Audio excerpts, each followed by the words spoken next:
Glad that you're here.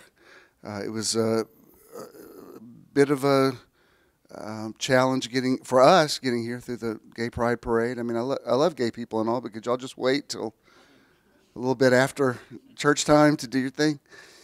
And the reason I'm wearing a collar is I have a wedding. I had one last night and I got one this afternoon, which means I'm gonna need some people to step up to help with tear down today because we got to hit the road.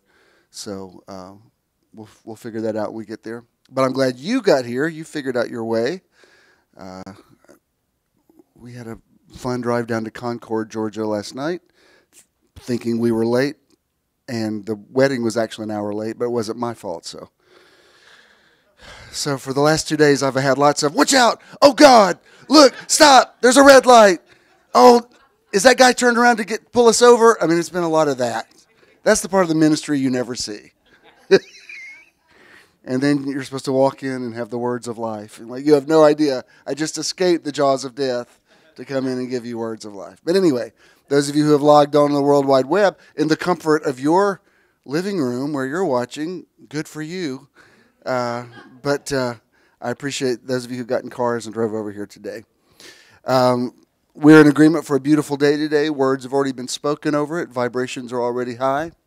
It's already good intentions surrounding this day. Something wonderful already has happened today. I already feel energized just being in your presence. The presence of God is always with us, but there's something about when two or more are gathered together. There's a synergy that becomes exponential, and we are already experiencing that today. And those of you who are via the internet, I know that you're feeling the same thing. If you'll please remain standing, we'll hit this, and we'll get officially started. And then we'll bring Marshall over. Good morning. To sing for us. Welcome to Metron. It's going to be a great day. Metron is measure or sphere of influence, and we want to help you find your Metron through motivation, enlightenment, transcendence, renewal, outreach, and networking. Today is your day to find your Metron, and we hope you enjoy the service. Good morning, Metronites. We're glad that you're here. Those of you that are in the theater and those of you that are wherever you are in the universe, we welcome you. It's a beautiful day in October of the year of our Lord 2017. Glad that you all made it. Y'all come on in. And I know that you've enjoyed having Marshall with us this month. He and Corey have just sort of been a part of us since we started, and it's been a great blessing to have him for the whole month. It's gotten nowhere because of the demands of his own schedule now. It's becoming increasingly challenging to find an entire month where he can come on a Sunday. So, and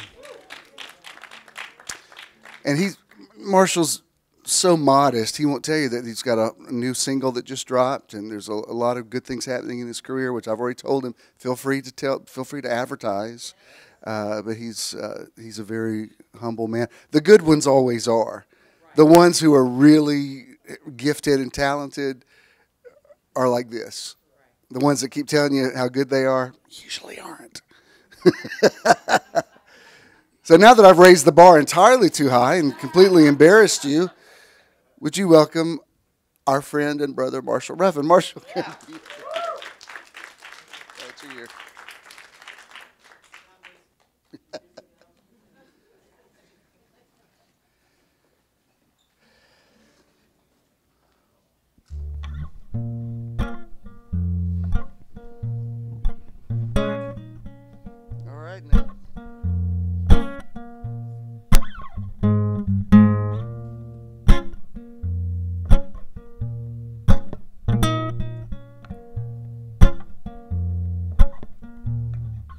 Every evening I have seen has been long and has been lean, from back when Mama cooked her hope into the family pan, washed it out with her feet in the sand, and Papa sowed his fear into barren clay.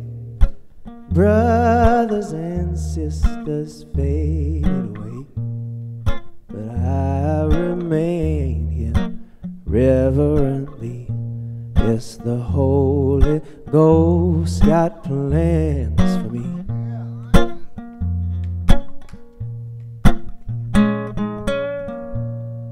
And every single morning I have read the only book that's better than bread, for putting back a power to a withering hand, burying the burden of a wandering man. Said even though my path has been so hard to find, been covered in the earth, been covered in the vine, I know that the way is the remedy. Yes, the Holy Ghost got plans for me. I said, keep your eyes to the sun. We are seekers, everyone, and though our time is sure to end in elegy, fear not death by beast or man, for the shores of the promised land, those repentant and redeemed are bound to see.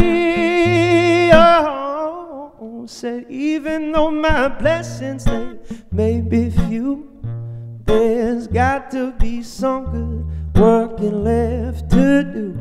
Yes, I will raise the revelry, and the Holy Ghost got plans for me.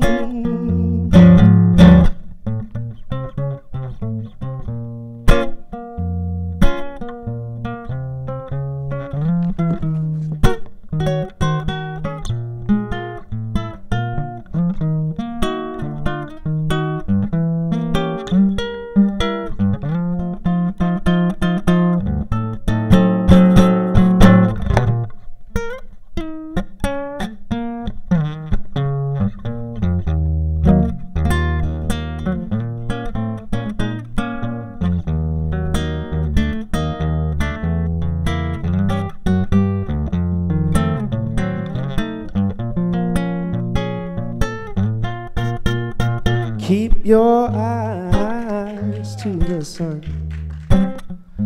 Raise your voices, everyone, till they're ringing out over every corner of stone and sea. For soon the chariot will roll on down the lane, angels all hollering out thy name, to please the ears of him with raising verity. Oh, said even though my blessings they may be few, you know there's got to be some good working left to do. Yes, I will raise the revelry, and the Holy Ghost got plans for me. I said, even though my blessings they may be few, Lord knows there's got to be some good working left to do. Oh, I will wait here reverently. Yes, the Holy Ghost got plans for me.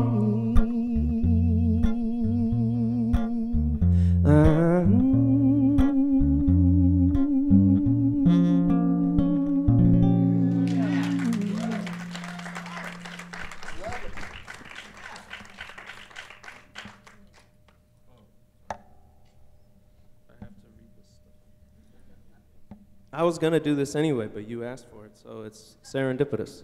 Look at God.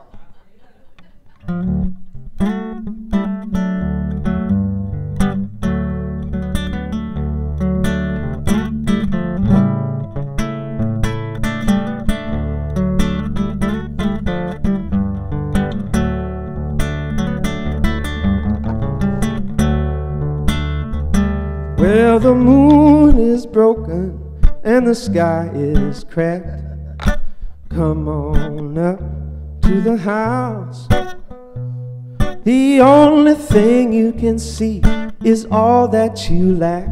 You better come on up to the house. All your fussing and your crying, it won't do you no good. Come on up to the house. You better get down off that cross, 'cause we could use the wood. Yeah, come on up to the house. Oh, you better come on up to the house. You better come on up to the house. Oh, the world is not my home, I'm just passing through. You better come on up to the house.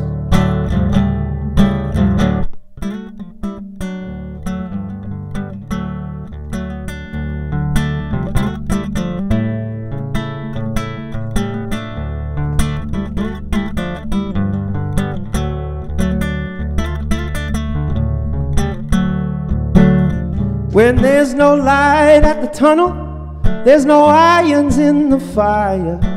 Come on up to the house. When you were singing lead soprano in the Junkman's choir, you better come on up to the house. Does life seem nasty, brutish and short? Well, come on up to the house. Have your seas been stormy and you can't find no port? You better come on up to the house. Yes, you better come on up to the house. Oh, you better come on up to the house. Oh, the world is not my home, I'm just passing through. I'm gonna come on up to the house.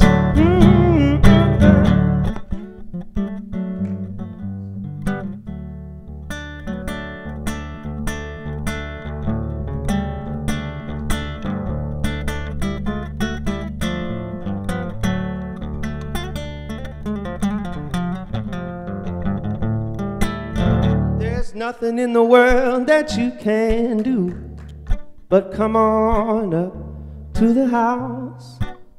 When you've been whipped by the forces that are inside you,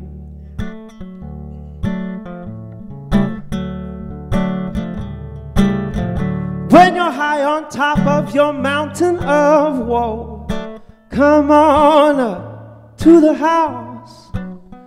Oh, you know you should surrender, but you can't let go. Just come on up to the house. Yes, you better come on up to the house. Oh, you better come on up to the house. Oh, the world is not my home, I'm just passing through. I'm gonna come on up to the house. Come on up to the house. Oh, I'm gonna come on up to the house. Yeah, yeah, I'm gonna come on up to the house. Oh, the world is not my home, I'm just passing through. I'm gonna get on up to the house.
when this life is over,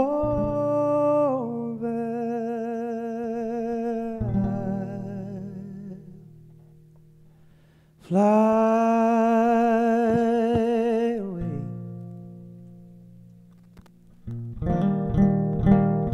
to a land on God's celestial shore. Oh, I'll fly away.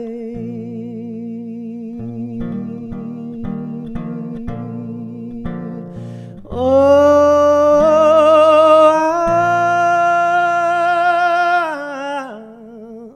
I'll fly away. Oh, Gloria,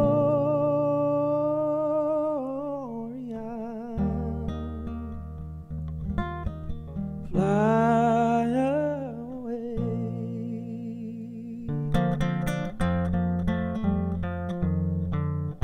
When I die, hallelujah, by and by. Oh, I'll fly away.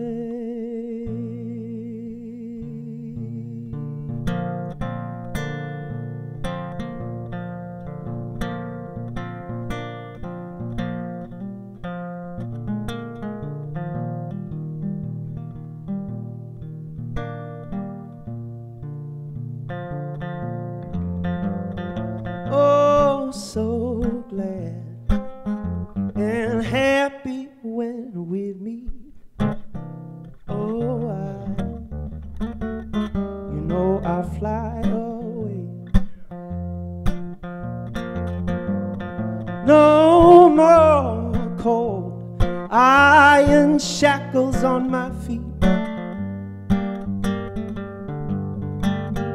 When I fly away. Oh, I'll fly away. Oh, glory, I'll fly away. Lord, in the morning when I die, hallelujah, by and by.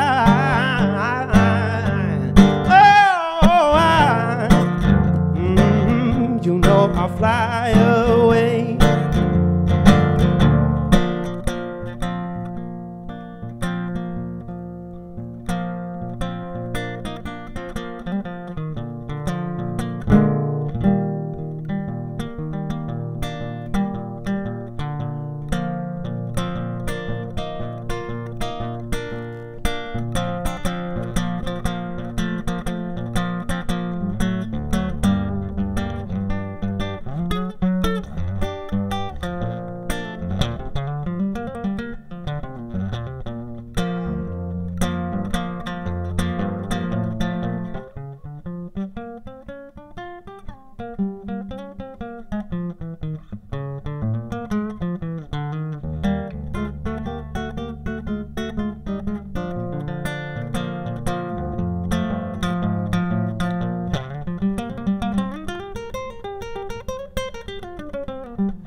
Just a few more weary days and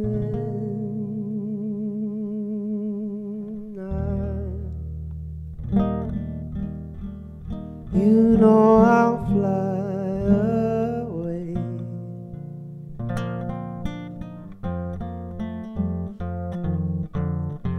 To a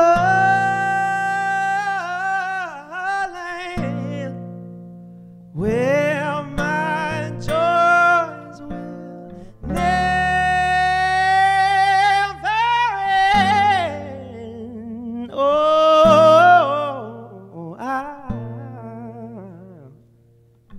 you know I'll fly away.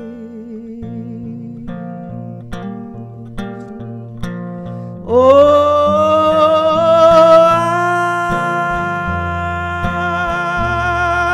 I'll fly away. Oh, glory, I'll fly away.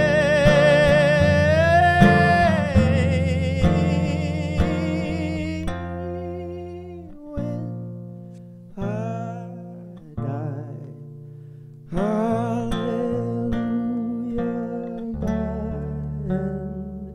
by and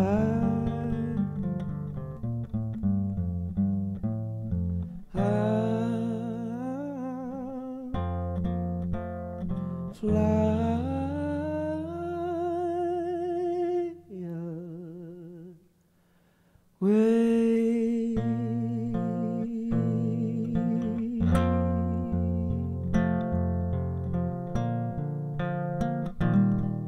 Yeah, Marshall Ruffin. Good stuff. Good stuff. Marshall Ruffin, give him some love.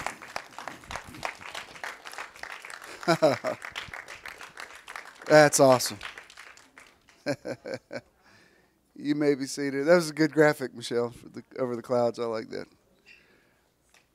Marshall, I think we already had this conversation, but I just want to speak into the atmosphere again. You know what I could really see for you is, you know how some movies will use one artist for an entire soundtrack, like the way The Graduate used Simon and Garfunkel, or Harold and Maude was Cat Stevens.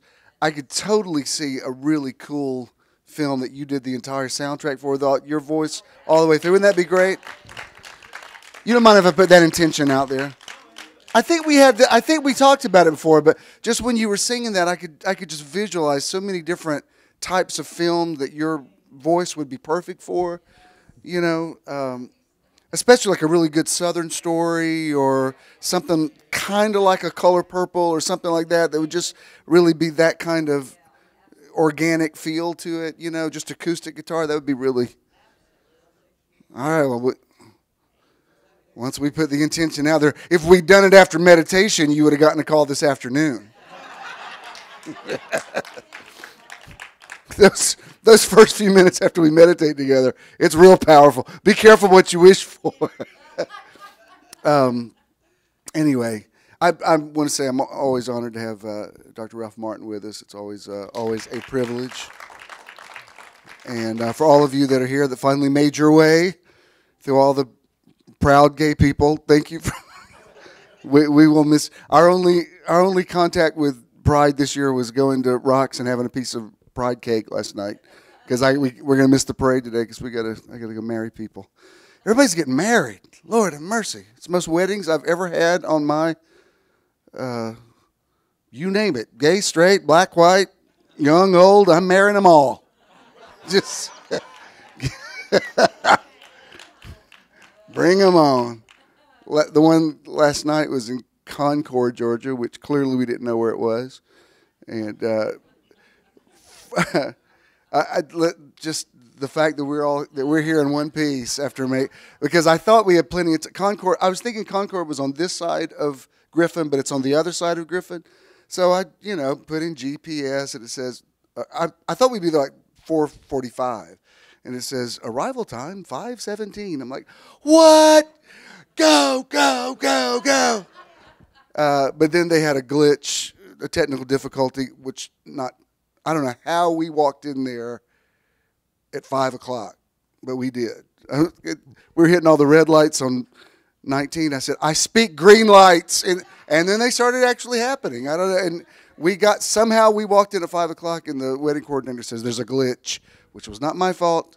So it was fine. The people waited. We didn't get started till 6, but at least it wasn't my fault. So the one today is in Alpharetta, so we got to find, I don't know where that is. Could y'all get married? These two are getting married on the beach. Crack of dawn, New Year's Day. But actually, that one will be cool because I know where that is. Anyway, our outreach this month, of course, was, as you know, was to Ken's dad's church, and that money's already been given to Harmony Baptist, and thank you for being in agreement with that. My God, there's so many disasters right now. I've got a lineup of outreaches to do for the next several months. And every one, I don't want to bring the room down, but every one of them uses the superlative, the worst. You know, like the worst hurricane, the worst fires, even the shooting in Las Vegas, the largest shooting. Like, my God, what is going on? Anyway, just, you know, we do what we can. So I think we were on deck for next month giving. We're just now up to, I think we're just now up to Irma, right? Because we gave to Harvey, and we haven't gotten to Maria yet. Maria, sweet Lord. I mean, don't give me any suggestions of where to give for the next several months because I've already got them.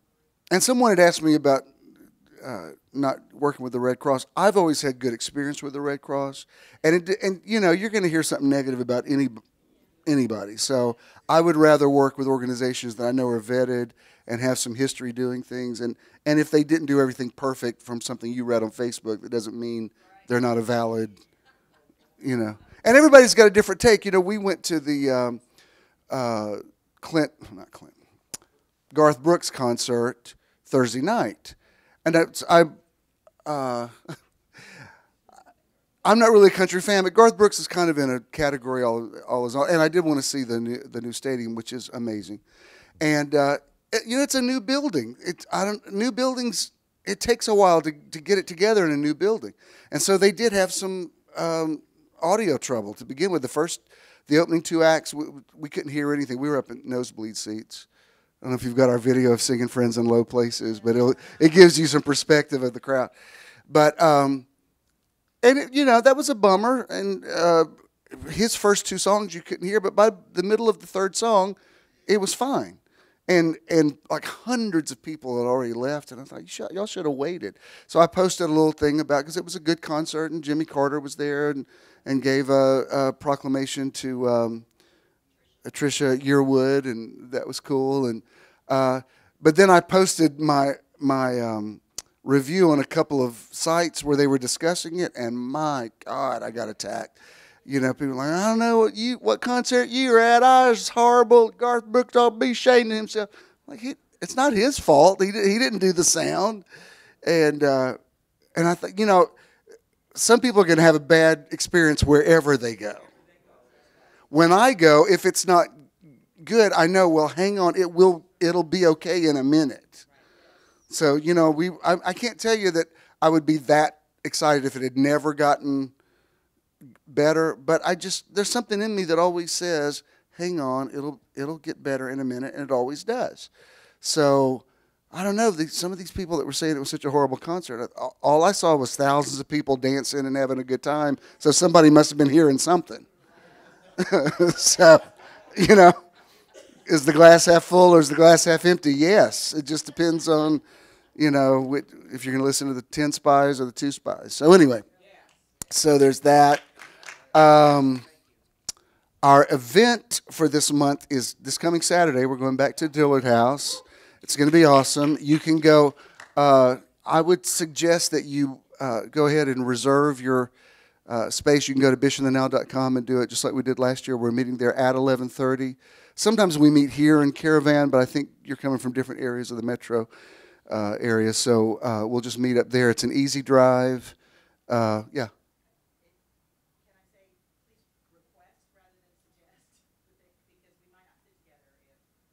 Oh, yeah. Be there at 11:30. Oh, and do your reservations. Oh, yeah, if you don't do your reservations, you might not be able to sit with us. That's your point. Okay, yes. Then yes.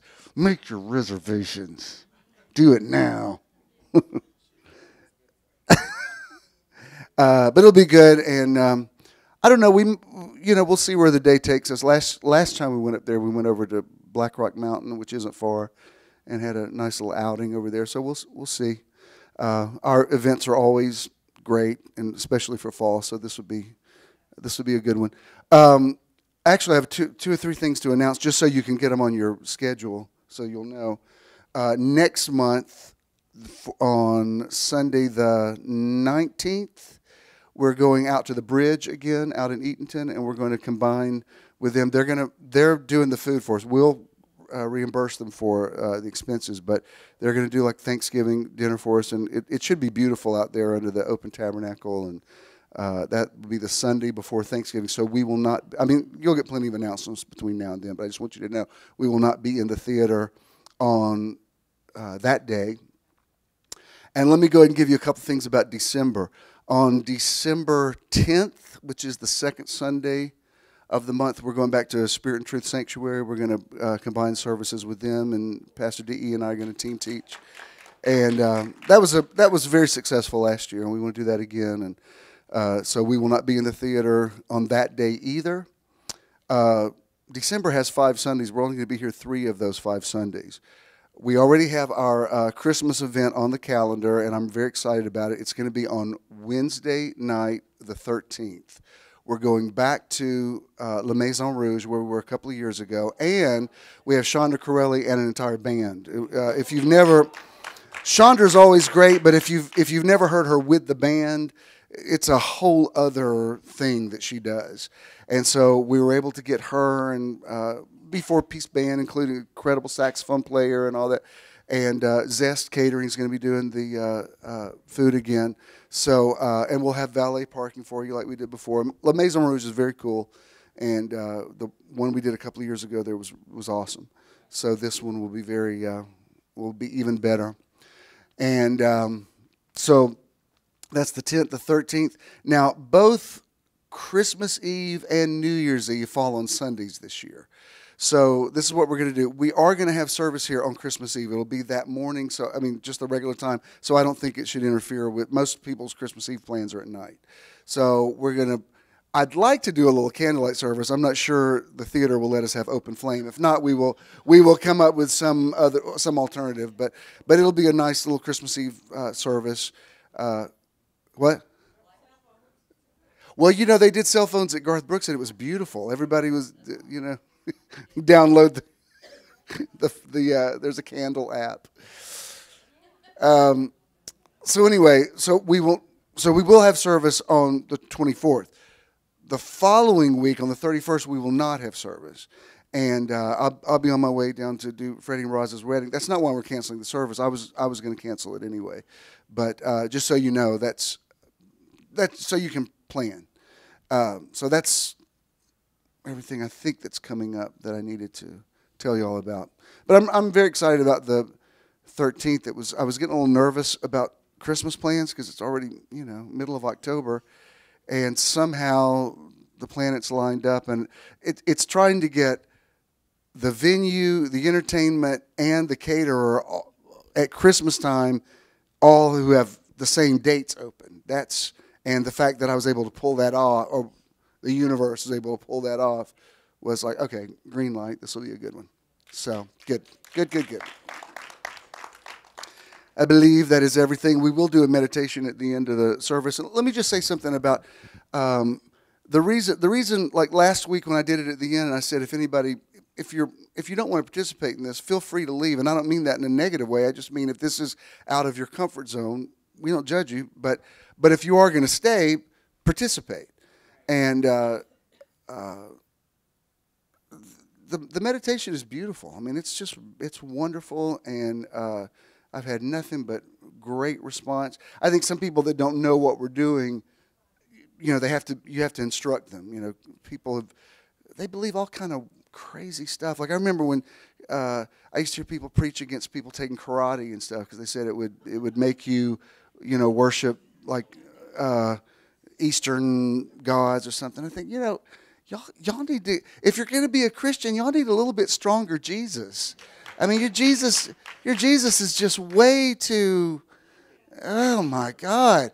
Whatever Jesus y'all have would wear me out with his neediness, and he's always hurt, and he's always offended. Like, if that's your Jesus, I must be something else. Don't call me a Christian then, because the Jesus I know is, hey, those are not against us or for us, and if he doesn't like you, he runs you out of the temple with a cat of nine tails. I mean, that's a Jesus you can believe in. So, if you want to take karate or something, Jesus doesn't care. Just do a good job of it. Don't embarrass Jesus.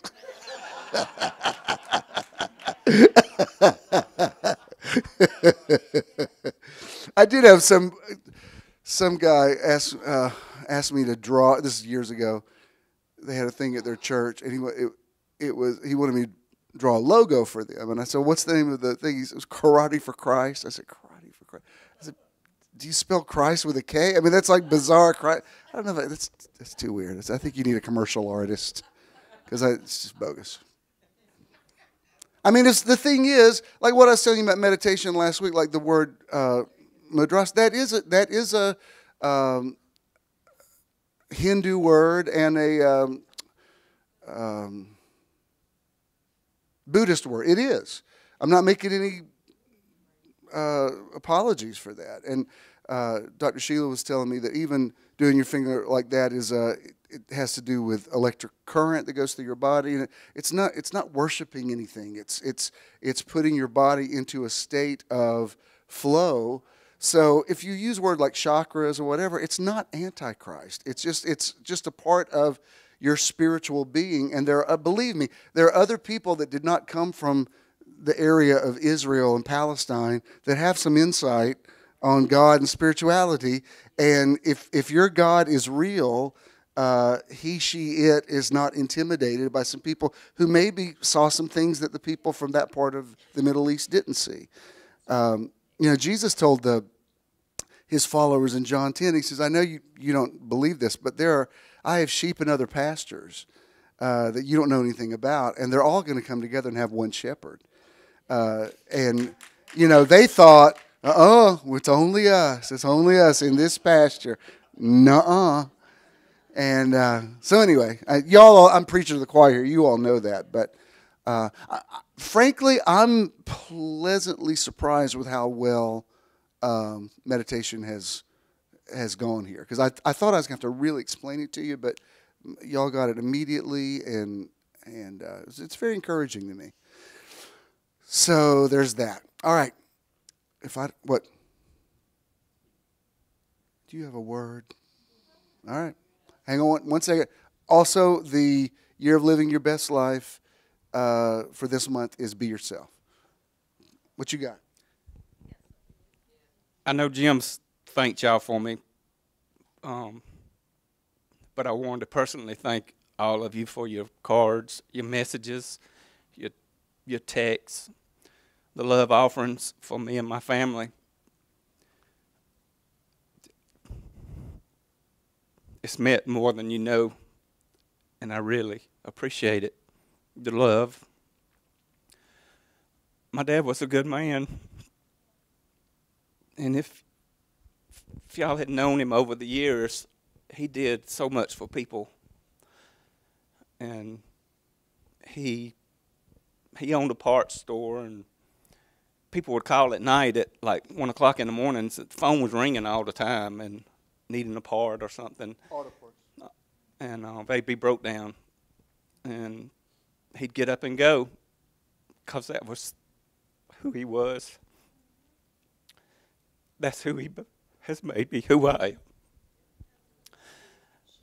But I love all of you, and I really appreciate everything that you've done. But I just wanted to personally thank you, and I know Jim's thank, because it's been hard to speak, but I really love y'all, and it just means so much to me.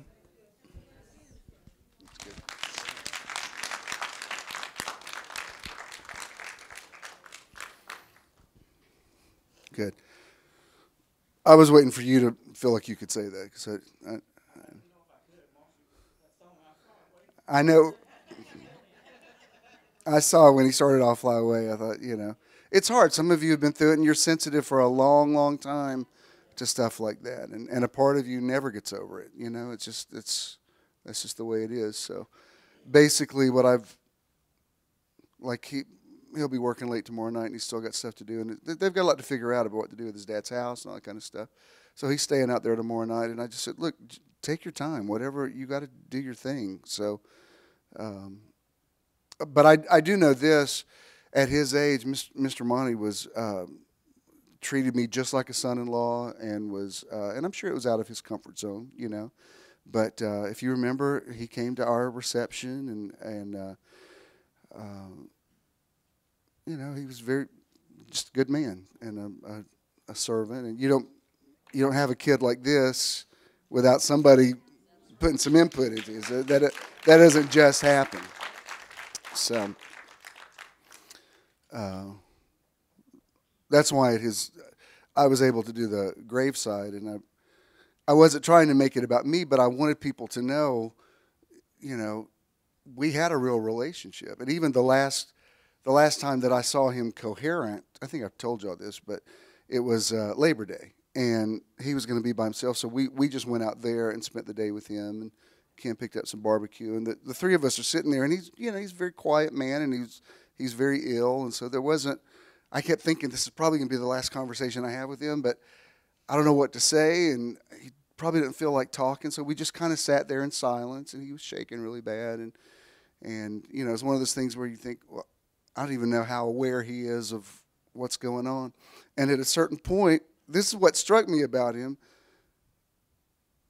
In his condition, all of a sudden he just stands up from the table and starts walking outside. And Ken, Southern, especially white Southern men, call their dads daddy. He said, "Daddy, where are you going?" He said, "I'm going to see Jim's new car." I didn't even know he knew I'd gotten a new car. And I thought, well, that's interesting. Like, okay. And he walked out there and looked at it, and he gave his approval.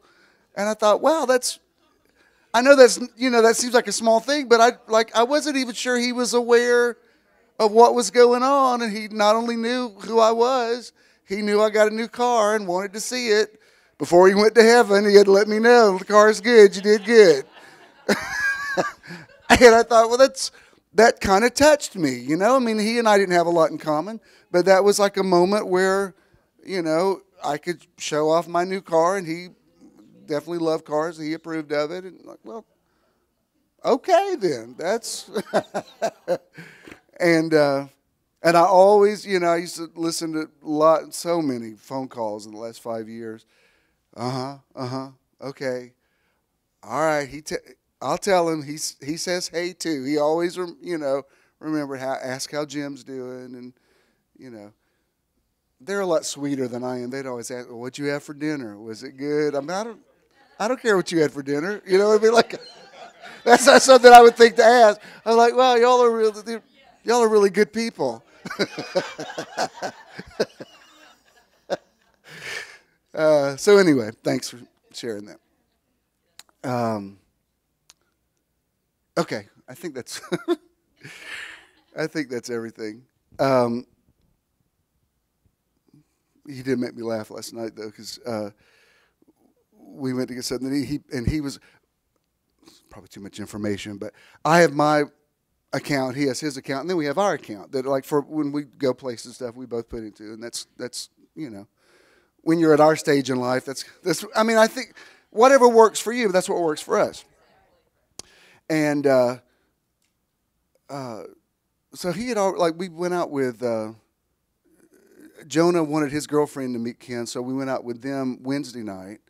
And anytime I'm with my kids, I always pick up the tab. I was going to, well, Ken picked up the tab, and of course we fought over it, but And then Friday night was Stacy's birthday, Judah's girlfriend. So we went out, and Debbie was there, and so of course, when all of I'm sitting between my ex-wife, my husband, here's my kids and their girlfriends. Of course, I'm going to pick up their tab.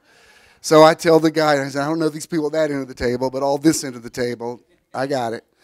And so last night we went we didn't just get Pride Cake. We got some dinner, and so he picked up the tab again. I said, "Don't get it. Let's split this." And he said, "No, it's Clergy Appreciation Month." So I said, "Well, thank you. I forgot I'm also your pastor, so I want to thank you for." Avery keeps asking if we should advertise it. I said, I don't think clergy deserves a whole month. I think it's a little overkill. But for those of you that have observed, thank you very much. All right. Now, is everybody, okay, now we're ready. I got to get this going. I got 7 points and a meditation and then a wedding, so enough. We speak into this atmosphere. We say, let there be light. Our title this month is Being is Everything, Creating a New Destiny for Yourself through Self-Transformation. That's terminology that some people with a Christian background might not relate to, because we were taught, if any man's in Christ, he's a new creature, old things have passed away, come to Jesus and you'll change. That's true for some people, but I can tell you through years of counseling, that's not true for most people. Just coming to an altar and saying a sinner's prayer, it might give you a conversion experience, but my feeling is from the scriptures that when people actually were changed or had an epiphany or conversion, it was nearly bigger than them. It was like Saul on the road to Damascus. It wasn't something that you could necessarily initiate. So if something spiritually happens to you that sort of does take you next level, that may be bigger than you. That may be the circumstances in your life or whatever. What I'm talking about is knowing that if change is necessary, you're responsible for it. You can't just say, one of these days I'll get better. I mean, you have to change. I mean, I'm going to be really honest with you. This morning, I opened the top drawer to my chest of drawers. I was getting out stuff, and it just looked like a mess in there. And I said to myself, you are nearly a 60-year-old man, and your drawers look like a teenager's. And I mean, I'm not condemning myself. I'm just saying, I've got to change that. I've got to do better. And I'm not trying to speak legalism. I'm just saying, I actually had this thought today, like, this is ridiculous that you're standing here trying to find black socks. At your age, this should be a no-brainer. And that means I've got to do something about it. I can't wait for, a revival. Do you know what I mean? It's like, well, then do something about it. You know what you need to do. Get it together. This is ridiculous for your drawers to look like this at your age. You're a senior citizen. Organize your freaking drawers. Sock drawer. Organize your sock drawer. Well, lady who has ears.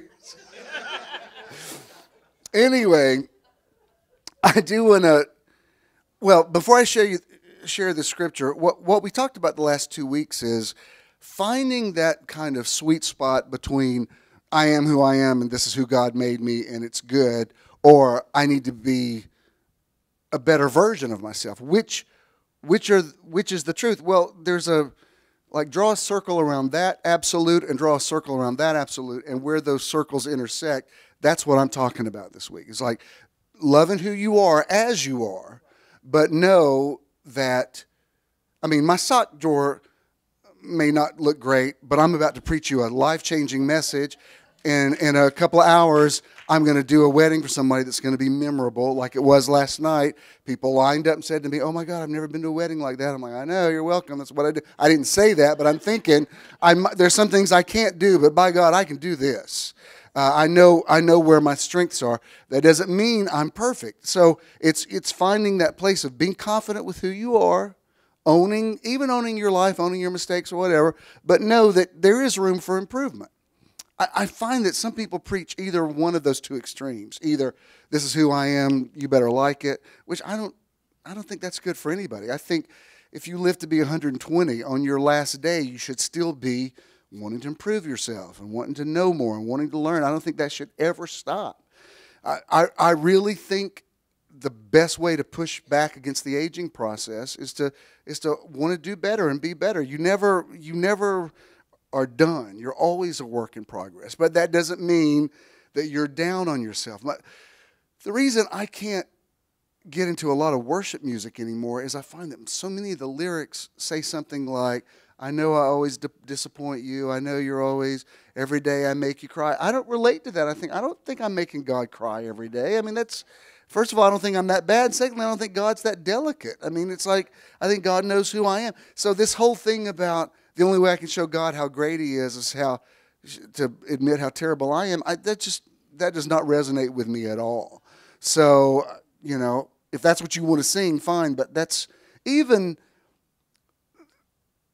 the guy, we did so many of his songs. He's a great songwriter, but so many people love that song, if not for grace, I'm a hopeless case.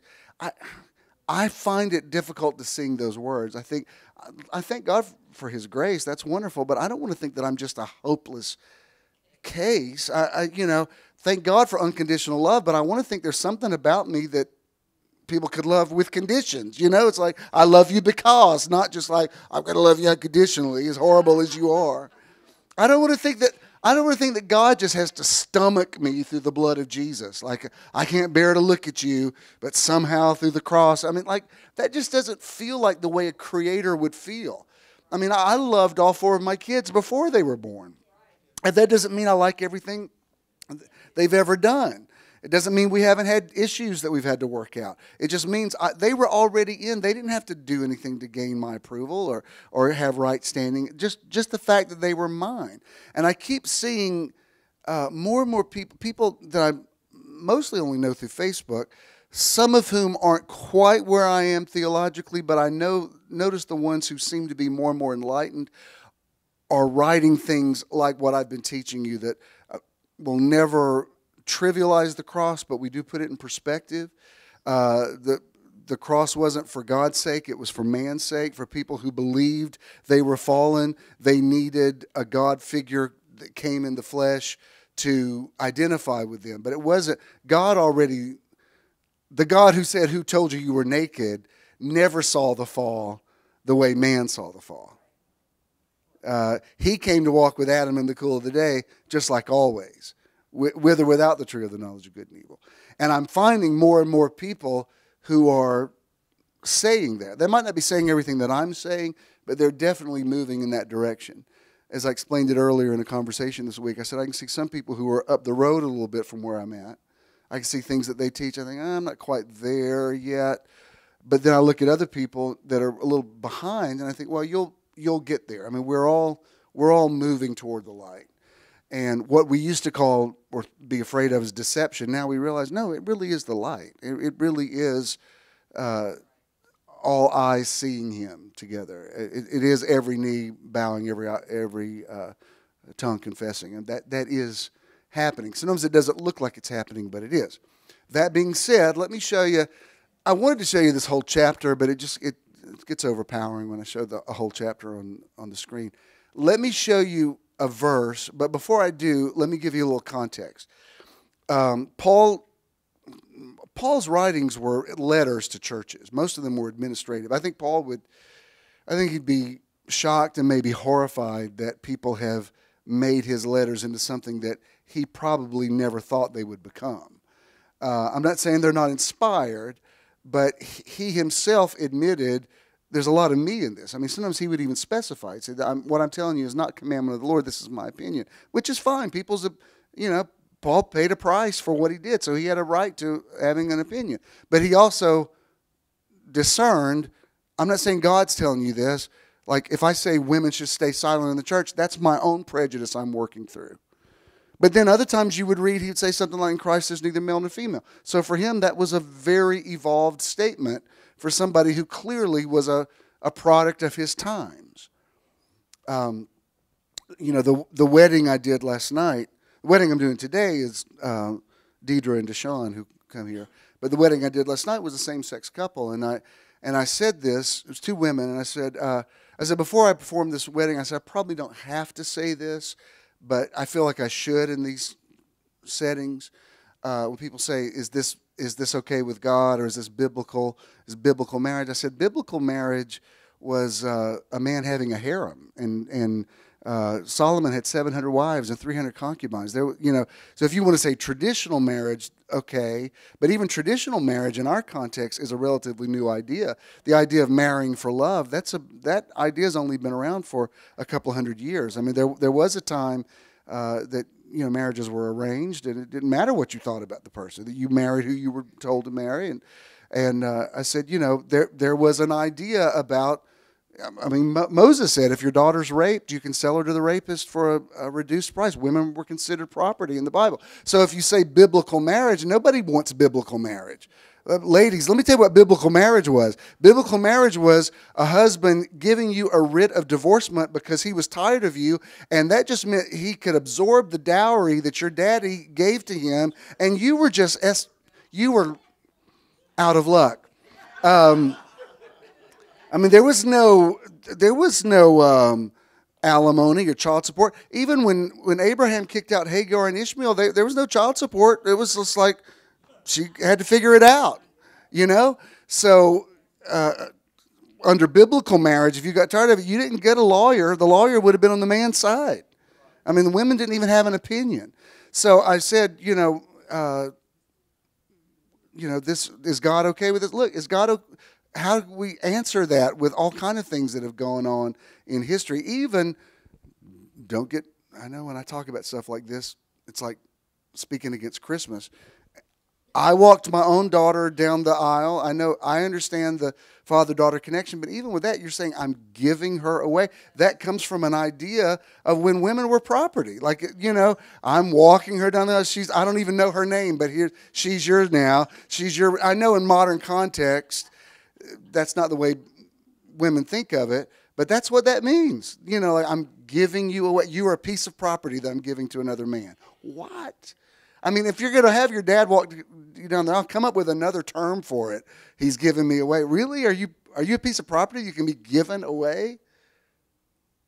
Oh, that just got too real. Oh, you just got too real. You're not going to talk about my daddy walking me down there. I know, sweetie. I'm just saying I did it too. I did it too with tears in my eyes, but I also know it came from a time when, there was a reason why that woman wore that white dress, because if he thought you didn't deserve to wear it, you weren't going to be part of the harem. Oh, I just got too real, and I'm not even in my first point yet, and I'm already too real. What the? Don't shout me down just because I'm preaching good. Just because I got this collar on. By the way, the question was asked today about this collar. It doesn't matter. This is a Protestant collar. I have a Catholic collar that I have worn in other countries, but just so you know, it's supposed to be like this. Every time I do a wedding, there's always somebody who says, "Can I please fix your chain that's been wet?" No, it goes over your heart because the bishop gives his life for the church. Get your hands off my chain. There's always somebody like, "I've been wanting to fix this the whole time." Well, no, I know what my clothes look like. Don't touch me. Yeah, it better be clergy appreciation. Anyway, cleansing breath. What Paul says at the end of this letter, 1 Corinthians, it's really, if you read it as a letter, because the chapters and verses weren't included until about the 3rd century. There was a French monk that divided them up in chapters and verses. And, it's a convenient way to locate what you're looking for. But you also miss a lot when you see it broken up as chapters and verses. And I think the chapters and verses have sort of buttressed the idea that the Bible's this rule book. It's not a book. The Greek word ta biblia, it's the Spanish word biblioteca. It's a library. It is a collection of thoughts. Is there contradiction? Oh my God! If you don't know there's contradiction, you clearly haven't read it. These people that have different ideas of God were contradict. I mean, Paul and Jesus sound like they're talking about two complete different ideologies about everything, and but Paul was an incredible writer. He was Israel's answer to Socrates and Plato from Greece and Rome, and he was schooled under Gamaliel. So he was a brilliant man. but very conflicted, very influenced by Moses' law, inner conflict with his revelation that fought with his tradition. And on a couple occasions, after he has this big revelation about men don't need to be circumcised anymore, he still circumcises Timothy after he meets him. So you could see he's battling. Like if you ever hear me teach something that sounds really unchristian and you're like, is this okay? You're not the first one to think that. Paul would second guess his own revelation and then go back and undo something that he had told other churches not to do. It's because he was a real person who was very conflicted, and you have to remember that when you read his writings. When somebody wants to say to me, well, the Bible says so, I'm like, well, Paul said that in a particular context. Don't tell me that God said that. Well, you're saying the Bible's not the Word of God? The Bible doesn't claim to be the Word of God. That's like, this bibliolatry is a kind of a recent ideology. These were people who, and I promise you, these writers would agree with me if they were standing here. They gave their understanding of God and transcendence in their day and age, and there is eternal wisdom in it. And I do love the Scriptures, but you've got to keep them in context. And so Paul writes this. There's a lot of 1 Corinthians that he actually retracts in 2 Corinthians. Like, in 1 Corinthians, he tells them to kick that. There's an incestuous couple that's living in it, that's in church, and he says, I can't believe you've let them stay in your church. You need to kick them out and turn them over to the destruction of the flesh. And the next letter, he totally takes it back. He says, you know what? I've thought differently of that. He said, let them back in lest they be overtaken with too much sorrow. Not that they repent. He said, this was really none of your business. Man, I wish the Christians would read that Bible that they think they're defending. All these people like I heard this, one of these guys that was fighting over the Ten Commandments, one of these, we're not going to take the Ten Commandments out. And the guy said, can you name any of the Ten Commandments? Couldn't name one. I mean, most people at least know thou shalt not kill, thou shalt not steal. I mean, he's having a big fight trying to get legislation to not take the Ten Commandments off the wall. He doesn't even know what they are. Like some of the people that fight over ideas like the Bible and God and country, they don't even know what they're talking about. Read a little something and it'll put some things in perspective for you. Anyway, Paul ends this letter, and there's some beautiful parts to it. What we call 1 Corinthians 13 is the love chapter. That was in there. And what we know about the gifts of the Spirit, that was chapter 14. When he gets to chapter 15, he says this amazing thing that for Paul is very self-reflective.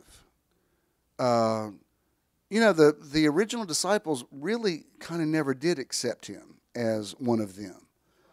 And partly that was because of him. When he got converted, he didn't go to Jerusalem and study under them. He goes to Arabia. I mean, so not only did they not believe in his conversion, he wasn't, handpicked by Jesus. He didn't even do it the right way. So they never you could see that Peter and Paul finally met each other and spent about 3 weeks together. You see a little writing about that in Galatians, but they never really did accept him. And you can see in his writings, he was always a little bit defending himself. Before I show you this verse, let me just say, we all want people to think the best of us. The reason you pick a nice picture for your profile on Facebook is because you want to. You're advertising for yourself. I mean, you just are. And you could say, "Well, I don't have an ego." Yeah, there is something. You post a picture. It's nice when people go, "Oh, your hair looks really good," or you're like, "Yeah, that is a very human thing." So we're on some level, all of us want to be accepted. We all want people to know I'm okay, and here's the pictures of my vacation. Do you like it? I mean, some people say, "Well, you need approval." Of course you do. Everybody needs approval. I love that when we're somewhere and we post a picture. Oh, it's so beautiful where you are. Makes me enjoy it even more. I mean, don't you enjoy it? I think Ken's more excited about my new car than I am, and it makes me love, because he loves cars and knows things about it I wouldn't have noticed. He's made me love my car because he's like, man, I just love this car. And I'm like, yeah, I do too. I didn't realize how much I loved it, but now that I see it through your eyes, you're making me see a different perspective. because you know things about cars I don't know. And like, wow, I didn't know it did that. And we're all, even last night we were finding stuff that it still does, and we haven't figured out. It's cool. So we all need that. Even Paul needed that. And this verse I'm going to show you, it's a powerful verse, but it's even more powerful when you have context, because he says, he's wrapping it up, and he talks about Jesus, and he says Jesus was crucified and he was resurrected on the third day. And this is, how when we say Jesus appeared to over 500 people, this is where this comes from. He says in a few verses before this, he says he first appeared, he calls him Cephas, which is kind of interesting. He doesn't call him Peter. I'm like, oh, Paul, y'all got some drama going on. Because Jesus said, I call you Peter on this rock, and Paul said, Cephas. It's like when your mom and them call you your real name, to bring you back down a peg.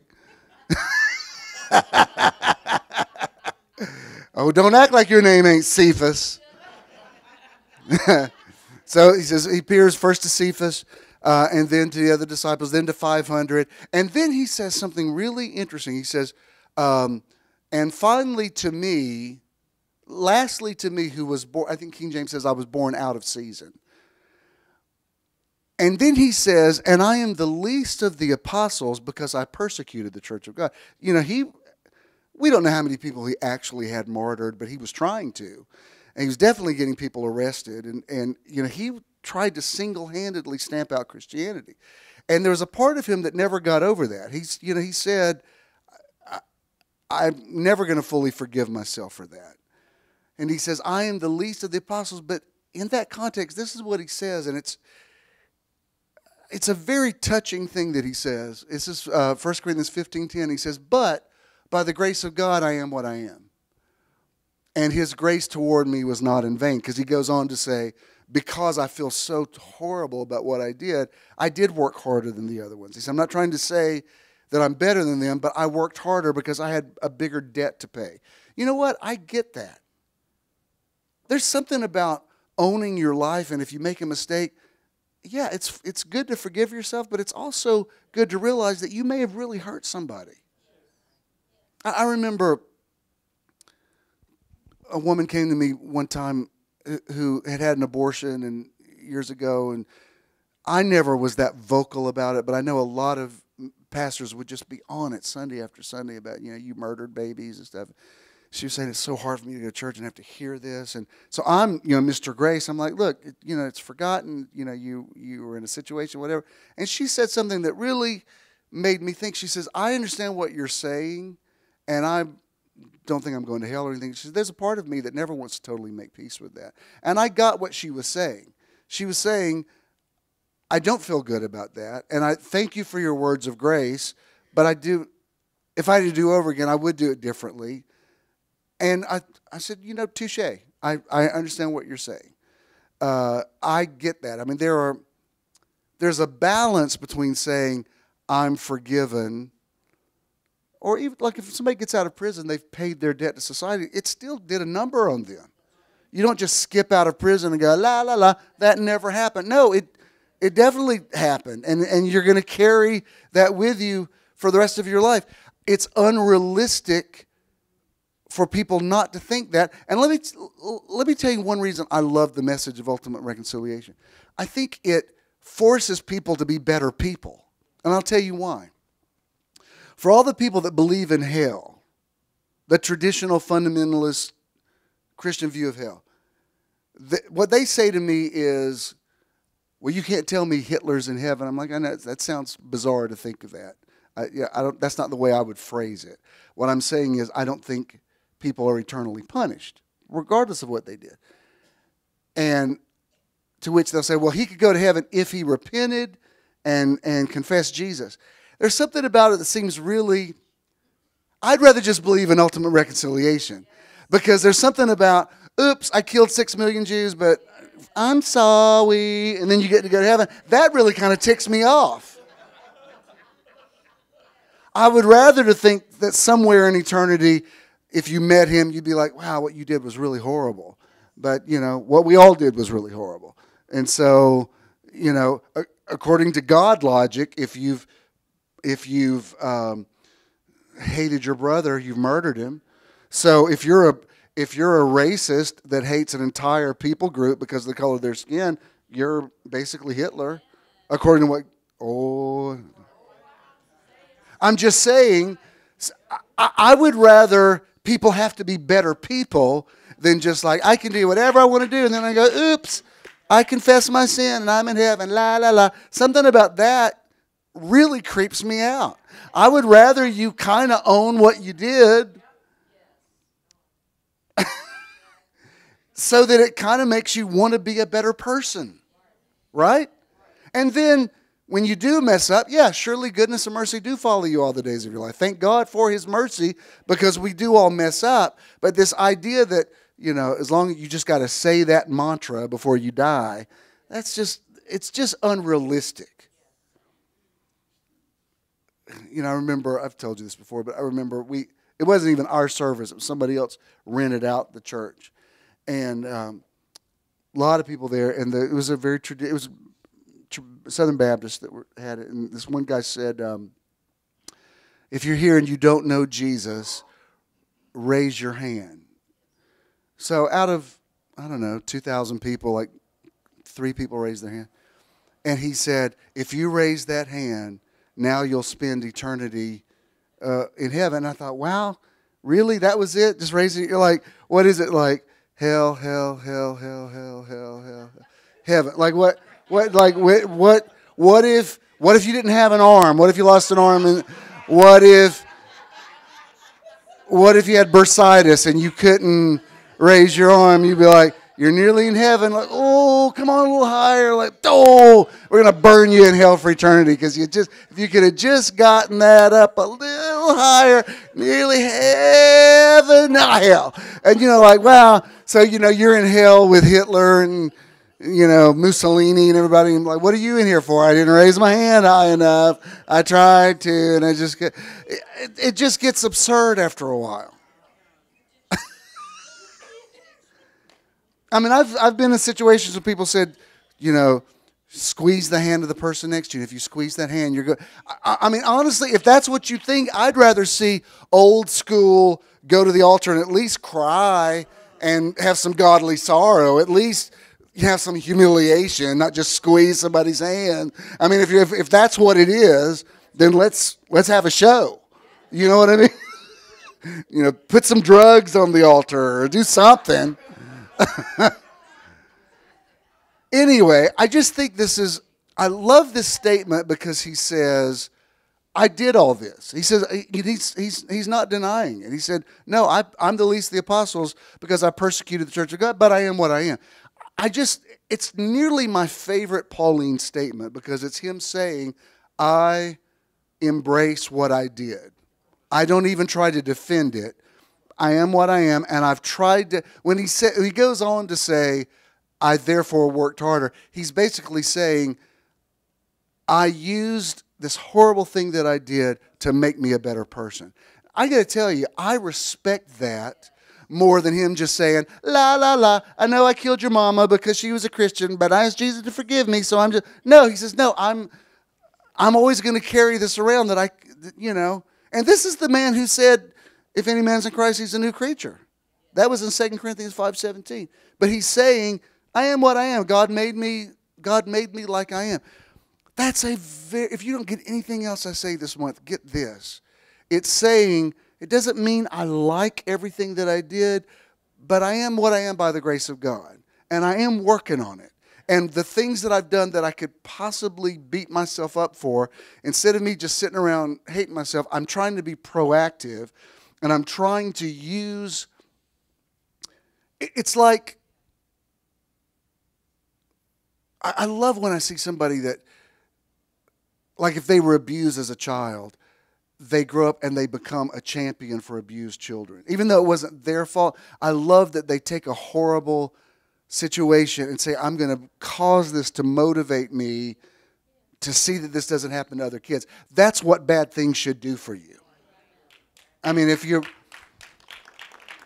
feel negative about something that happened to you, then become an activist. Do something to change the situation. And that's kind of what Paul is saying here. So I'm going to move fast, but let me show you.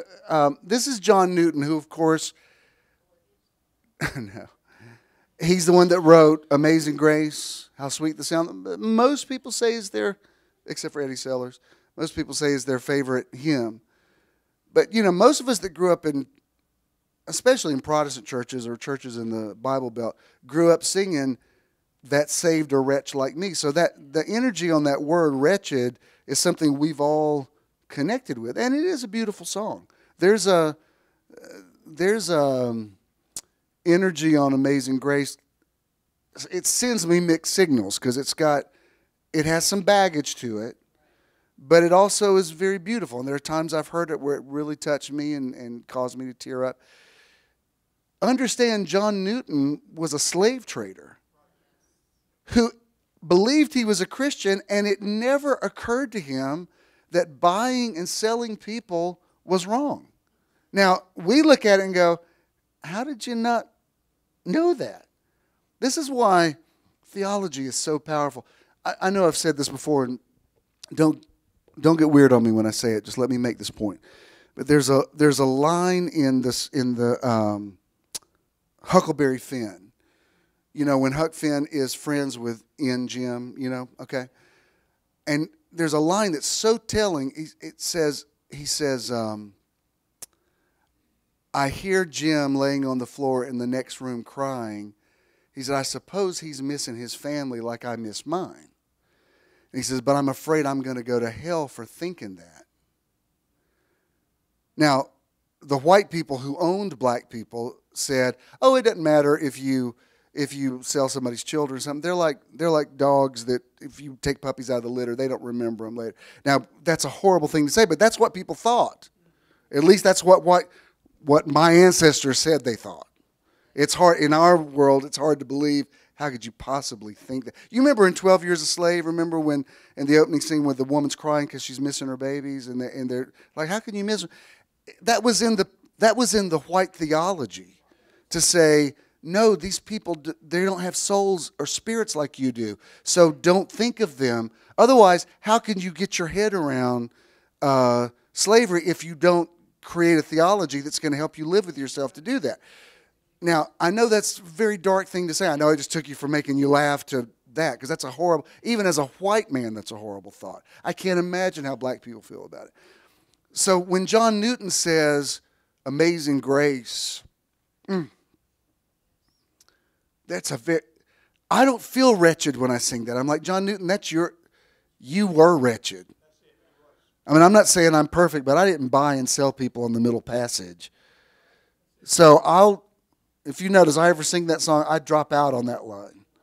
Because I'm like, no, you did. And if you know the story of John Newton, they made a movie about it in a Broadway show. He did actually become part of the abolitionist movement or whatever. He did have a transformation. So, okay, good. But that's your vision. That's your experience. You were wretched. So when he says, I was blind, but now I see, buddy, in this day and age where racism is still alive and well, a lot of blind people still need to see.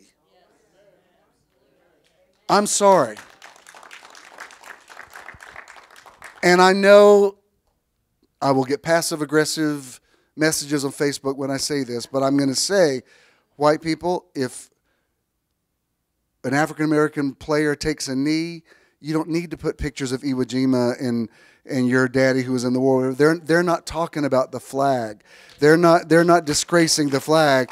They're saying, please stop killing my brothers who. Now look, if a black man fires on a white cop, yes. But when most of these black guys that have been killed, I'm sorry, they were unarmed, they were shot for nothing, and these white cops don't even get a slap on the wrist. I know a lot of you that used to go to church now are going to be mad at me. Fine, unfriend me. I'm just telling you, if that's something you have a problem with, let me tell you something. The reason we have a flag, the reason we have a constitution is so that people can protest. That's what makes us different from communist nations. Even if you don't like it, I don't like to see the flag burned. It creeps me out. But the Supreme Court, that's largely conservative, defended it and said, yes, we hate it, but that's what makes us America, so that people can do it, even if we hate it. You know the old saying, I may hate what you say, but I'll defend to the death your right to say it. So it's time for, as bad as some things are right now, it's time for things to come to the surface and realize, like, yeah, there's some things that need to be looked at. And I know, I'm going to get people saying, well, about the Confederacy or whatever. Look, the Civil War was about slavery. It just was. When you read the things that Jefferson Davis said about it, it's clear. He says we are fighting to preserve our right to slavery. I mean, there's no gray area. When the president was saying, that could have been avoided. We got to figure out what was that about. Like, what was it about? What was it about? Seriously, you don't know? And, I'm just going to, for those of you who may be watching today who disagree with me, and I read the stuff you write on other people's pages, I know what you think. Believe me, I know. I hope you can hear me in the spirit, and if I really am a spiritual voice to you, give some heed to what I'm saying. Because this isn't just liberal babble. I love this country. And furthermore, I believe the people that protest in their own way, they love it too. That's why they want it to be a better version of this country. I didn't plan on saying any of that. But I stand by it. Yeah, this collar. What does this collar do to me? But that's what that was the ideal of America that your uncle and grandfather fought for. I keep seeing people posting, my daddy died in the war. That's what he's fighting for, is so that we can have a First Amendment, that other people can say stuff that you might not like, but that's why we're all Americans. We don't all have to agree on everything. Just read the Constitution. Because if listen, you may not want the First Amendment because you don't like what somebody else is saying something. You're not going to like it when it's not there and you can't say what you want to say. Or somebody start telling you what you can and can't do, what you can and can't believe. You better want, and with that, it's like, let me tell you something, the Constitution is like anything. Like, money's great, money can do bad things. The internet is awesome, the internet's got horrible things too. So the Constitution, because it does give us rights, yeah, it's going to bring some things that you're not going to like, that you're not going to see. You're just not. Even today, trying to get through the gay pride parade, I'm looking at, these guys on a float, and even I'm like, oh, good Lord, haven't we made our point? Go home and get out of my way. I'm trying, you know what I mean? So I'm sure homophobic people feel that 1,000-fold. Really? What are y'all still marching about? It's because every once in a while you still hear about some hate crime somewhere or somebody trying to take away somebody's civil rights. So yeah, as obnoxious as it is to see a little guy in a tutu on a float, let him do his thing, because this is America and you don't have to like it. If you don't like it, you don't have to go to the parade. It'll be over with this afternoon. Well, I think there's going to be men kissing each other. Most likely, yeah. It's a gay pride parade. I'm just amazed at the stuff that people, like, now that y'all have opened this can of worms, it's like when people say to me, you live in the city? Yeah. You couldn't pay me to live in the city. Well, I'm not offering to pay you. I didn't even ask you to visit. You don't even have to have an opinion. Isn't it real crowded? Yeah, it's a city. There's a lot of traffic. Yeah, it's a city. It's a city, and indigent people come up and ask you for money all the time, and there's traffic jams. What's your point? It's like when I go to, we're going to New York for Christmas. People go, you go at Christmas time? Oh, my God. Isn't it crowded? Terribly. What's your point? It's a madhouse. What's your point? Well, it's a lot of people. Right. It's New York at Christmas. Everybody wants to go there and see the Christmas light. You couldn't pay. Not offer. Nobody's writing you a check. You just sit right there in your house, and nobody's going to even invite you. Nobody's going to even know that you're not there. You don't have to have an opinion about everything. I mean, unless it directly affects you. I was thinking about, because going down 19 yesterday, we went by the Hampton Speedway. And I know that's something that Ken likes. And I remember the first time when we first met online, one of the things he listed is he likes NASCAR. I said, I'm going to tell you something before we meet. I'm never going to go watch cars right around the circle all day. I'm never going to. But if you want to go with your guys from work, that's fine with me. Just don't. That's something. That's non-negotiable for me. I'm just not, because I'm going to make you have a terrible time. You need to go with guys that are going to love it. And if you love it, I mean, I meant to say it to you yesterday, but I was screaming at you to go drive, run the red light. But if you want to go with your guys, seriously, I'm fine with it. There's some things I might be interested in. Some things I'm like, no, I wouldn't be interested in that at all. But if you want to do it, you should do it. I don't need to say, you couldn't pay me, because nobody's offering to pay me to go watch NASCAR. You just do your thing, stay in your lane. It's called America. And whatever email you're already typing, that whatever unpatriotic thing I said, just delete it, because I'm not even going to read it. You should know, I get about 2 lines into it. I'm like, I have a filter on me that doesn't even let it get into my spirit. So save your energy. But here's what John Newton said. He says, I'm not what I ought to be. I'm not what I want to be. I'm not what I hope to be in another world. But still, I'm not what I once used to be. And by the grace of God, I am what I am. All right, you know what? Fair enough, John Newton. I hate that you were a slave trader, but you admitted it. You owned it. At least people could learn from your mistake and not defend it. And so that, yeah, I think there's a part of, all of us can relate to this a little bit. All of us can say, yeah, well, I'm a work in progress, but in the meantime, I'm pretty awesome. I kind of think of it as like a masterpiece painting that you can see what it is. Maybe it needs a few things on it, but it's a masterpiece, and you can tell it's a masterpiece. That's the way I feel that we all are. We're a masterpiece. There's some editing and some tweaking that still needs to be done, but the basic masterpiece is there. And I really think you have to embrace that about yourself. Let me run through these quickly. I like this quote by her.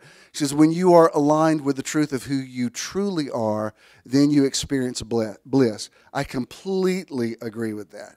I think if you're in your element, that's where happiness comes. Unhappiness comes, well, Friday night, this past Friday was the 7th anniversary of my coming out publicly. And I was thinking a lot about it, and I thought a lot about it the other day. Thank you for the beautiful things that you wrote on my blog and on Facebook.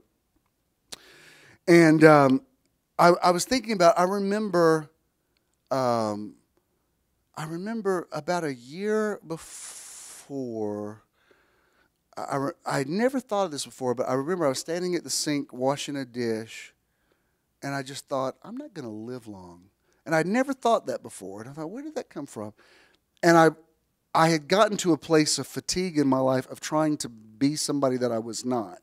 This is not about sex. This is about identity. Of just being able to be who you are. When Debbie and I saw each other Friday night, we were good with each other. We'd already text each other during the day.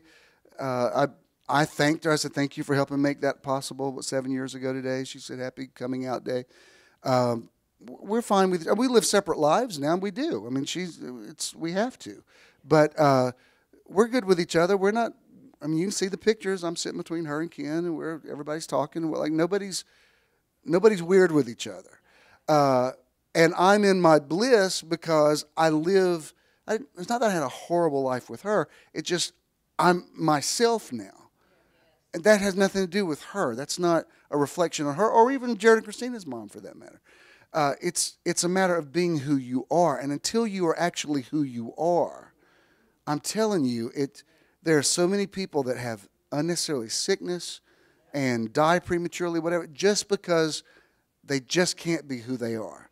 And I'm not limited to that sexual orientation. That may be about any number of things about you. And you know what I love nearly more than anything else is when a straight person writes me and says, you inspire me to be myself. It's for a different reason, but you inspire me to be authentic. I'm like, well, good. That was worth anything that I went through. I don't even consider anything that I lost anymore because I don't even think of it that way anymore. I just think it's just a different incarnation now. Anyway, I could say more about it, but this is an interesting concept. You've heard the saying, I think, therefore I am. What he challenged it by saying, I think, therefore I am. No, I simply am. I am. I will still be if I didn't think. In fact, it is only then that I would step into a different dimension of consciousness. Yes, I will still be if I didn't think. I will still be if I stopped breathing. I will still be because you still are. My words are written and you are receiving them. We are dancing. We are making love. And when you stop reading them, they will still be because nothing ever truly ceases to exist. There is not a thing that is not. Every thought, energy, and vibration is recycled. I am and I will continue to be because I manifest as the universe. Therefore, I will continue to manifest as the universe. Now that's a very... I know that's a very out there concept, but man, I read that over and over again. I just love that. You know, there's an Acura commercial. I think it's Acura. It's some car they keep advertising, and the voice says, I am Acura. They just keep saying I am. It sounds like they're going to say I am that I am, but there's something. So I was reading something yesterday about even when you say the word I, there's like billions of neurons that connect to manifestation. Just even before you get to the am part, just when you say I, it automatically attracts all this energy to it, so that everything you say about yourself is a prophecy that you're fulfilling just constantly. Even the things you casually say. That's why, just don't say what you think is the negative stuff. Most people aren't going to notice it anyway. Just keep talking about the good stuff. And the people go, wow, it really is all good, isn't it? Yeah. Look at the shiny object over here.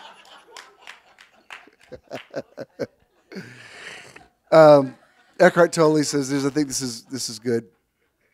What a liberation to realize that the voice in my head is not who I am. Who am I then? The one who sees that. That's why in quantum physics you hear so much about the observer effect. They're still not sure what is it exactly that sees. There is this essence about you that existed before you collapsed into this body, into this present consciousness. And really, when someone, what we consider dies, really the better way to say it is they no longer need this body. But they continue to exist. This body was not working for them anymore, so they laid it down. But they are just as alive as they ever were. And really, that's what he was singing about, I'll fly away. It's like, not my body will fly away, I'll fly away. When this body serves me no longer, and I'm gonna drive this car, as long as I can. I just traded in a car that had I have 160,000 miles on it. And it was still running good. I could have probably gone, Ernie says I could have gone to 350 before getting a new transmission. But, I mean, I kept it up, because if you keep changing the world, you could do it. And I considered it. I mean, I did consider it. But that's the way I feel about your body. It's like you just keep, whatever your oil change is, you keep doing it. Do you know what I mean? And I want to try to stay here as long as I can because I love it. I want to be an old man and create a new definition of what it means to be old. I want to be the new, this is what 60 should look like. This is what 70 should look like. This is what 80 should look like. And I'm not condemning other people that don't walk in that, but that's what I think, all right, I'm compassionate to you, but my situation is going to be different. And I'm going to do certain things to make sure that it is. I mean, I'm going to eat right and all that kind of stuff, and I could lose some pounds, but it's mainly up here. I'm gonna keep thinking the right things and saying the right things. And so when I say 60 is the new 30 or 70 is the new 40, I'm not just being funny. I'm like, no, let's go as long as we possibly can. But when the wheels finally do come off, do you know what I mean? Then let's go to the funeral and say, well, they drove it till they couldn't drive it any longer, and it served them well.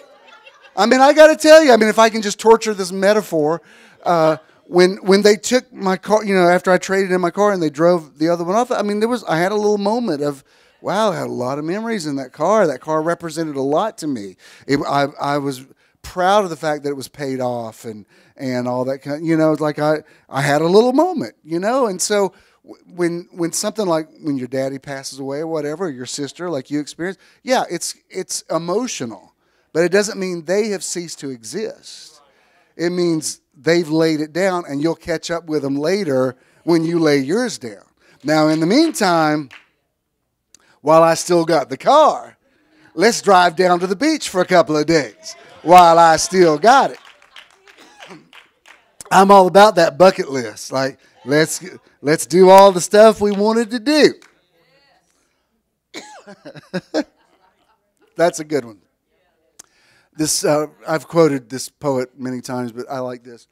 It says, just look around. This immense universe is functioning so perfectly well that nothing can be added to it. It needs no improvement. Seeing this, one relaxes. If stars can go on dancing and flowers can go on blooming and birds can go on singing, why not you? You also belong to this universe.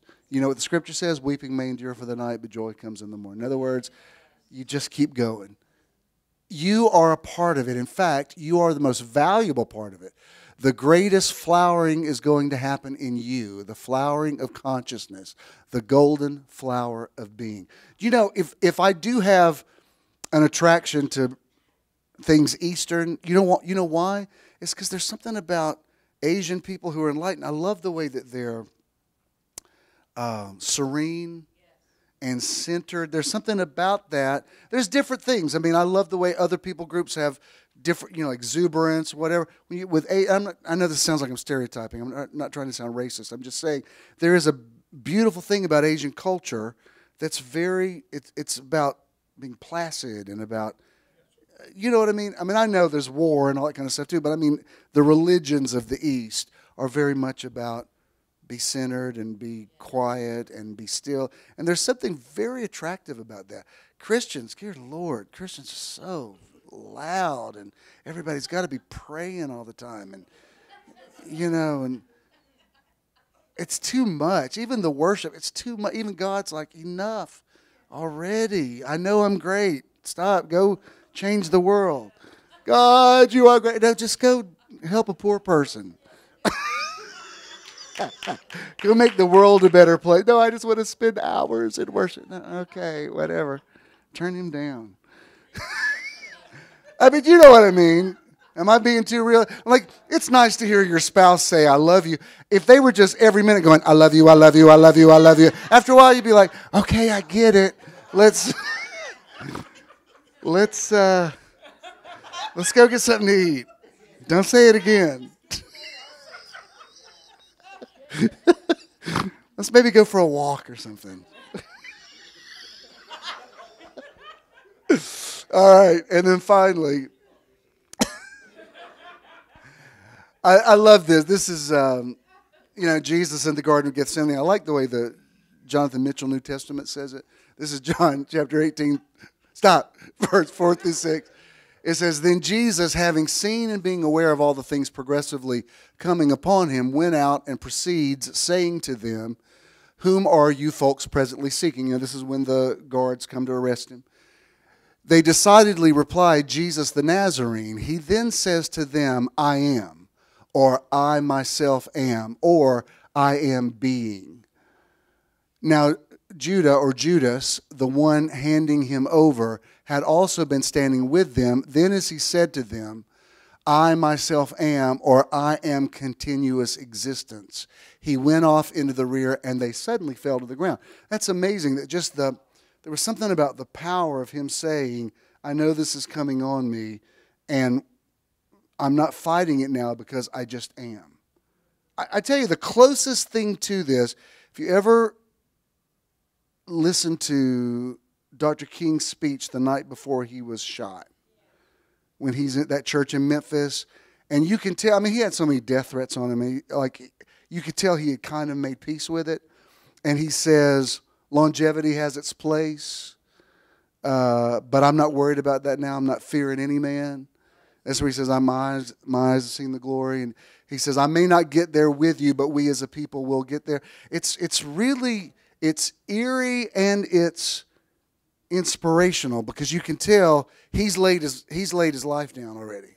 I mean, it's nearly like he walks into the fire. Because you could tell that is a man who's at peace with himself. He's at peace with his purpose. You know, if you thought, what would I be like the night before I got shot? I'd be frantic. Well, he wasn't. He was like, this is probably going to happen, and I'm at peace with it. And he kind of made peace with being a martyr is really what he had done. And go back, you can find it on YouTube, just that speech is, and I'm not saying that we should go get killed. I'm saying there's something about entering into I am. I don't have to, I want you to love me, yeah. I want you to approve of me, yeah. But even if you don't, I am. And that is a higher existence. All right. Did you get anything out of this today? Do I have time? I think I've got time for one. We'll do one quick meditation, and then we got to get on the road. But I need it personally. So I think, can y'all meditate with me just for about, just find me about an 8-minute one or 8 or 9 minute, whatever you got. I think you all probably are cool with this. If you're not cool, feel free to leave now and nobody will judge you. But we're going to, and if you're listening to the podcast, you can meditate with us. If you're watching on YouTube, you can meditate with us.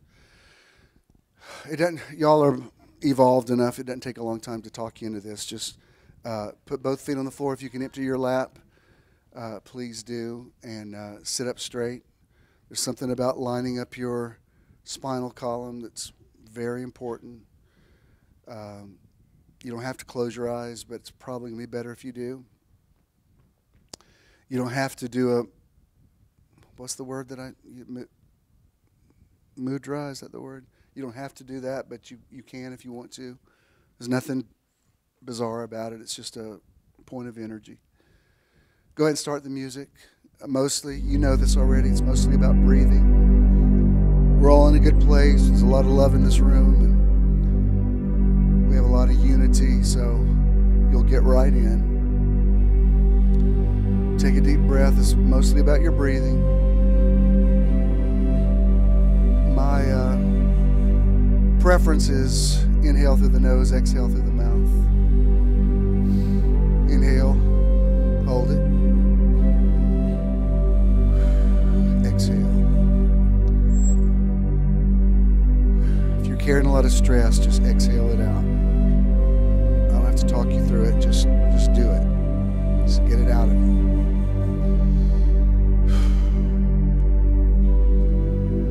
Sitting up straight, feet on the floor. You want to get to a place of just not thinking about anything.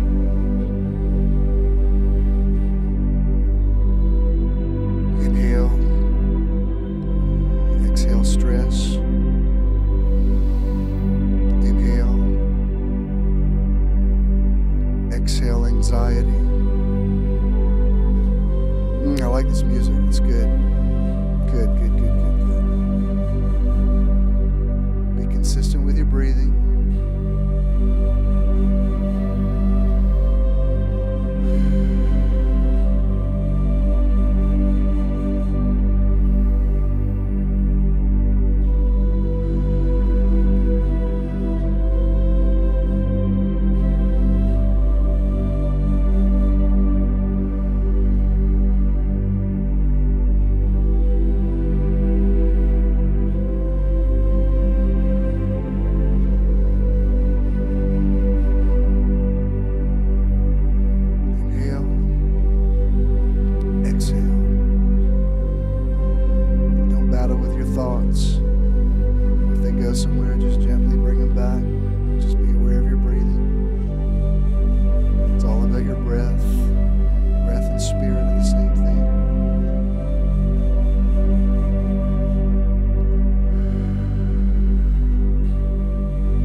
serenity.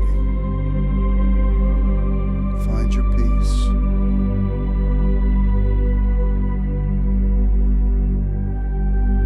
Most of you are already there. Just connect with consciousness.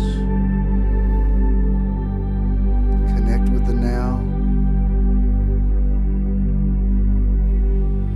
Connect with the I am.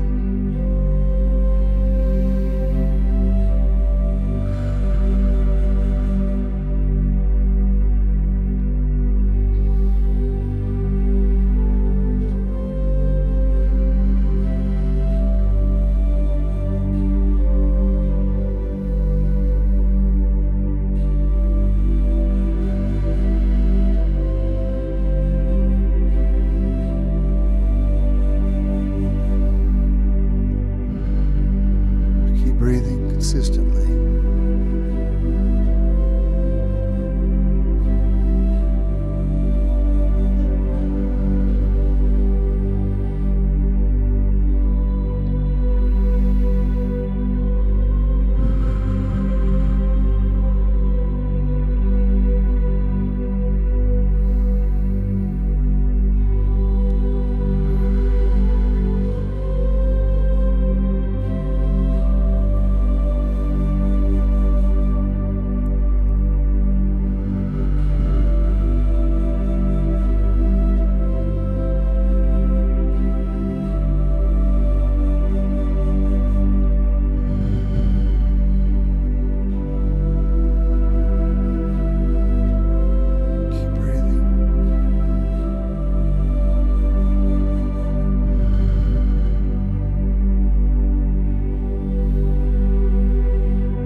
Stress, not just out of your lungs, but out of your bones and your joints and your organs, out of your brain, out of the top of your head, out of your eyes, out of your ears. Breathe out of your pores.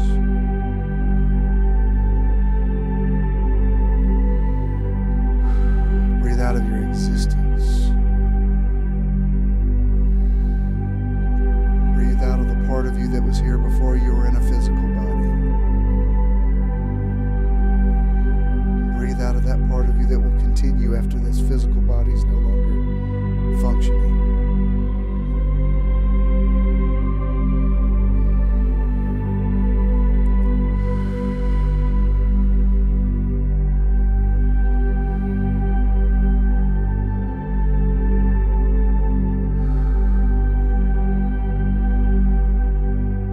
Connect with God, connect with peace. That was a good one. Good. Just come out of it gradually whenever you're ready. It doesn't take a long time. It's good.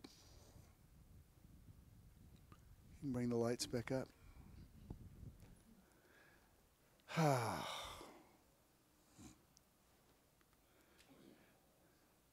Everybody good? I love your faces are so beautiful right after you meditate. I love there's just a real sweet innocence on your face that I really like. It's beautiful. It's the look of serenity. Let's all stand. Did you get anything out of this today? It was good today, right? What? Oh man, go ahead and run this if you would, please. And then we're gonna have to roll. Ken's not here and BJ's not here, so Freddie and Roz are gonna need help. Contributing to Metron is quick and easy. Simply text the amount you would like to give to 404-620-5044. And now you can give anytime by texting this number. You will then receive a one-time registration form that links your phone number and opens your account at SimpleGive. Complete the form, and you will then receive a successful registration and donation page. Easy peasy. For additional information on your account, visit bishinthennow.com and click the support tab. Visit it. Don't forget Then to my online donation. reserve When you contribute to your lunch Metron, for you're also supporting Dylan the House for charity or Saturday. organization of the month. Thank you for your investment in Metron. If you have a check, just make the JESM, and Danny will receive that. If you have cash, pay it forward. Be a blessing to somebody. I love you so much. Thank you for coming every Sunday. I never take it for granted. I love you. And those of you who logged on, I love you. Don't be mad at me if you disagreed with me. Let it go.